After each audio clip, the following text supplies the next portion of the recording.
Welcome in to Golden State Warriors Today by Chat Sports. I'm your host, Chase Sr., and the Golden State Warriors continue to be on the struggle bus. For the second time this week, they lost to the Dallas Mavericks, and for the seventh time over the last 9 games, the Warriors went down in defeat.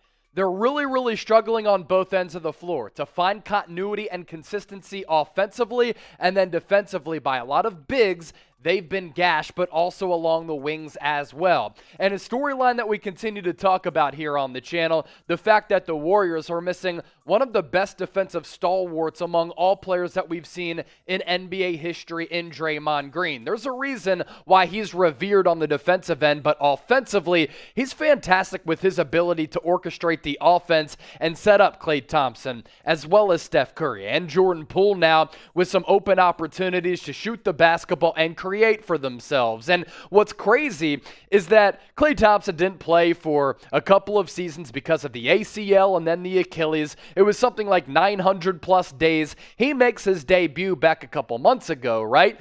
But it lasted only 7 seconds for Klay Thompson, Draymond Green, and Steph Curry to play with one another because Draymond got injured right away once Klay Thompson came back onto the floor. So the much anticipated trio coming back to form in the Bay Area did not last long at all. The good news for Draymond Green moving forward, he did say yesterday that he expects to be back in a couple of weeks. Really a weird injury for him.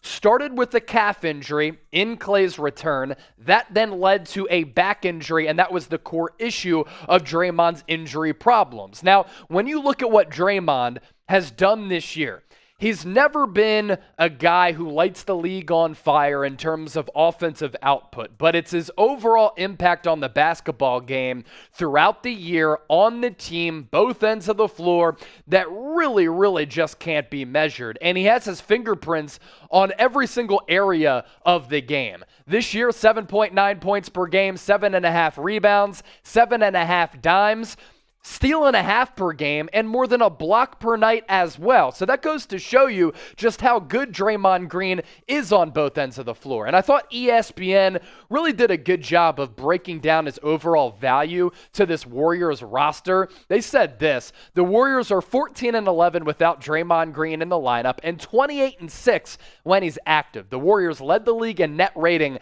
at 8.7 prior to January 9th when he went down, but have a net rating of just 3.1, which is 9th in the NBA since then. #analytics. Want to ask Dub Nation this question: can the Warriors get back on track once Draymond Green returns and we can finally see the three-headed monster that led the Dubs to 3 championships on the floor together? Type Y for yes, type C for I'm a little bit concerned. Sound off and get those votes in. And while you're down there, make sure you hit that red sub button to stay in the know with all things Warriors. We're bringing you multiple videos per week, and a big reason why we've been doing more coverage here on the channel, you responding well to our videos with views as well as subscribers. By the end of the week, let's do our best to get to 28,000 subscribers. More ESPN on the Draymond impact. With Green on the court, the Warriors gave up an average of 100-plus points per game. In the nearly 2 months without the 2017 Defensive Player of the Year, Golden State's defensive rating has dropped to 110, 11th in the league. And on Tuesday, the Warriors gave up a season-high 129 points in a loss to the Minnesota Timberwolves. Andre Iguodala knows all about defense because he's an all-NBA defender throughout his career, and he's terrific on that end, too. When Draymond is out there, it just makes everyone's job easier. Draymond, he's all over the floor, defensively guarding 1 through 5, getting charges, blocking shots, every steal, everything. So when you watch Warriors games without Draymond, his presence is certainly missed, not just from us as fans, but from his teammates as well. So hopefully Draymond can come back very soon because, man, the Warriors have certainly missed him over the last couple of months. Again, offensively and defensively, that cannot be understated. Really excited to announce a partnership with our friends at Rumble. Not only can you watch Golden State Warriors Today right here on YouTube, you can catch our content on Rumble as well. Chase, why is it different? It's free, uncensored. You can find sports, news, politics, tech, business content over there, in addition to Golden State Warriors Today content. And we continue to grow here at Chat Sports and put our content on different platforms that you as viewers like to use. So make sure you give us a follow so you can continue to stay on top of all things Dubs. Just go to rumble.com/WarriorsTV. The Lakers report picking up a lot of followers. Let's catch them. Just go to rumble.com/WarriorsTV. I'm not a guy who likes cancel culture. Either does Rumble, so come kick it with us over there. I'll put that link in the comments section as well as the description of this video. Right now, the Golden State Warriors are in really tricky territory. They were in that pursuit for that number 1 seed alongside the Phoenix Suns, but because they've slipped over the last couple of weeks, getting that number 1 spot isn't even realistic anymore. And they're in danger of falling out of the 2 seed back to the 3 seed because of the supercharging Memphis Grizzlies led by Ja Morant. I think it's safe to say that Ja Morant right now is the most exciting player in the NBA, and he's in the thick of things in the NBA MVP race, averaging a shade under 28 points per game, 6.5 rebounds, little less than 6 times, while shooting nearly 50% from the floor.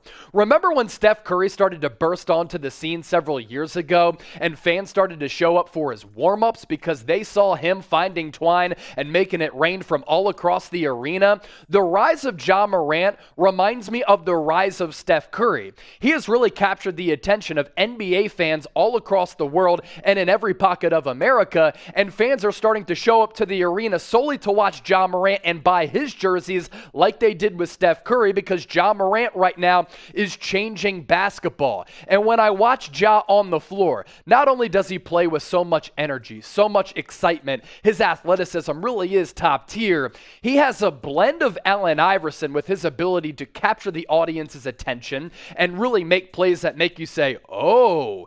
He also has that burst and that athleticism of Derrick Rose in his prime. He has the explosion of Russell Westbrook, but isn't a maddening and frustrating player who makes dumb basketball plays like Russell Westbrook. And he has the finishing ability of a Kyrie Irving with his ability to really finish amongst the trees in traffic and really twirl his body. What Ja Morant is doing right now is extremely special. It should be admired and respected and really, really enjoyed by all basketball fans, because he has put the Memphis Grizzlies back on the map and he's taken the league by storm. And I think this is only the beginning for Ja Morant, really becoming one of the best young players and overall players in the NBA. That's why he's soaring up the NBA MVP ladder, and he is certainly 5th in odds right now, really making some headway on Joel Embiid as well as Nikola Jokic.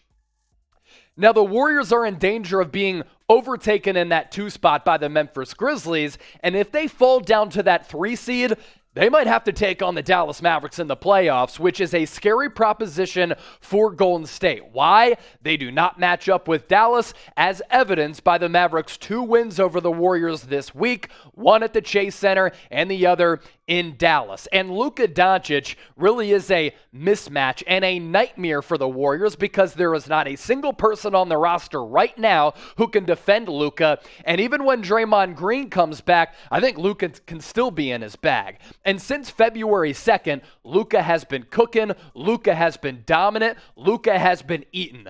34.5 points since the start of February, 10+ rebounds, 8.5 assists, and he's shooting 39% from long range. And when it comes for playoff time, 1, you don't want to fall into that 3 seed. 2, you do not want to play Luka Doncic and the Dallas Mavericks. They're very good defensively. They've caused fits for Golden State with their defensive improvements, and Luka can take over the game at any moment. And we're getting close to Luka being the best player on the floor in any series in the NBA playoffs.